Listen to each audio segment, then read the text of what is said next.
Hello guys, so in the last video we saw how to check our REST APIs through Thunder client. Okay, so we can add the employees by using the Thunder client. Okay, but we are going to have a front-end application. From there we will have a form, and in form we will add this detail and the employee will be added in the backend. Okay, so in today's video we are going to see how can we add HTML, CSS and JavaScript part in Spring Boot application. Okay, so I have started my application, Spring Boot application, and let's open src folder, main, resources and static. So inside a static so before adding anything in the static folder, let's go to the browser and remove everything. Just write localhost and port number slash. So this is the root path. Just slash, this is the root path. On the root path by default we see white label error page. Okay, so in the static folder we will add one new HTML file. So let's call it index.html. Okay, and let's add something in this file, html.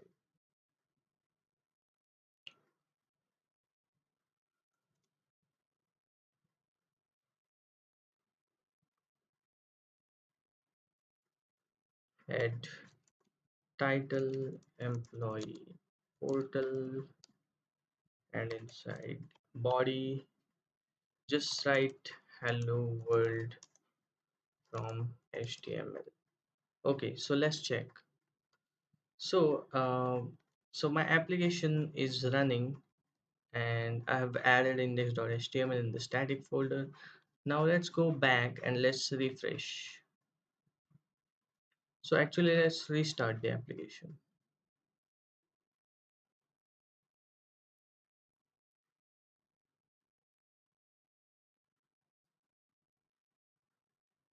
So when I restart the application, on the root path you'll see this uh, HTML file is loaded. If you right click and inspect and check the elements, you'll see all our uh, HTML code that we have written here.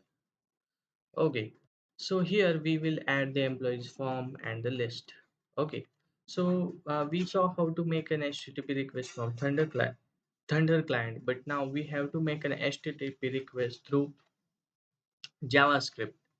Okay, so to do that, uh, we have to understand how to make an HTTP request through JavaScript. So for that, I'm going to make the use of ChatGPT. So here I'll just search how to. Okay, let me refresh this first, and let's search how to make HTTP request from JavaScript. So to make an HTTP request in the JavaScript, we have the fetch API. Okay, so there are two ways: XML HTTP request or the fetch. So fetch is simple, very simple. So let's try to use that. Okay, let's copy this code. Okay, and let's paste this in our HTML page. Okay, so in the fetch method we have to pass the URL of our server. So the URL of our server is http colon double slash localhost colon 8080. So uh, our project is running on port number 8080 by default. Okay, and we have slash employee slash get all API. So let's verify that. Open the controller. If you see employee slash all, we have employee slash all. So let's add that employee slash all. So there is a dot then method. So in the then we are going to get the response. Okay, so Let's console log this response. Console log response. Okay, so let's refresh the page. Okay, so we got the response, and in the body we can see some data. Okay,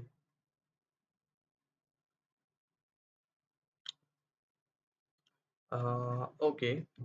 So let's ask ChatGPT. We have the API to get the list of employees, and I want to show it.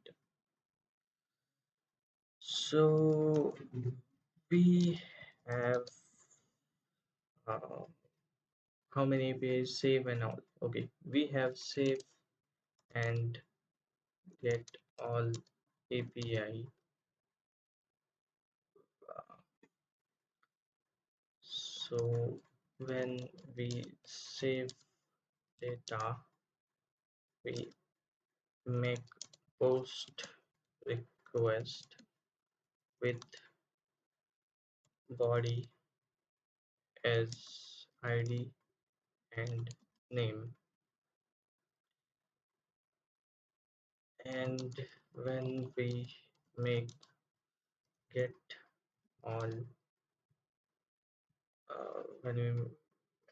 when we call get all API, we get list of employees.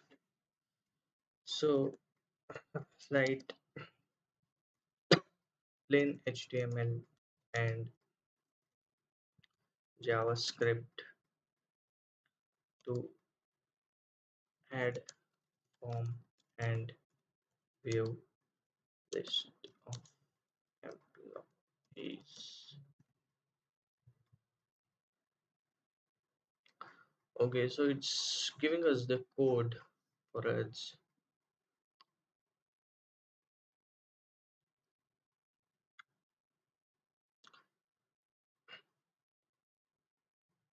So in coming videos, we are going to make use of Angular instead of plain HTML and JavaScript. So for this video, I'm using plain JavaScript. Okay, so if you look at this code, so the ChatGPT have given the employee list. Okay, let's make some changes. So there is a form with ID. Okay, so input type submit, and there is all the get element by ID. Okay, so the change that we have to make is here in this fetch request. So here the URL will be http colon double slash localhost colon 8080 slash employee slash save, because this method is called on submit, and submit is when we are calling add employee. So this is the API for adding the employee that we have created, employee slash save. This is the post request, and the body that we are going to pass is like this. If you see the object that we used to pass from the Thunder client or Postman. Okay, we are setting the header application JSON. So here we will get the response. Okay, and the next API is get all when we click on the get all button. So let's make change here also. http colon double slash local host colon 8080 slash employee slash get what is the API? Employee slash all. Okay, so employee slash all. So let's restart our server.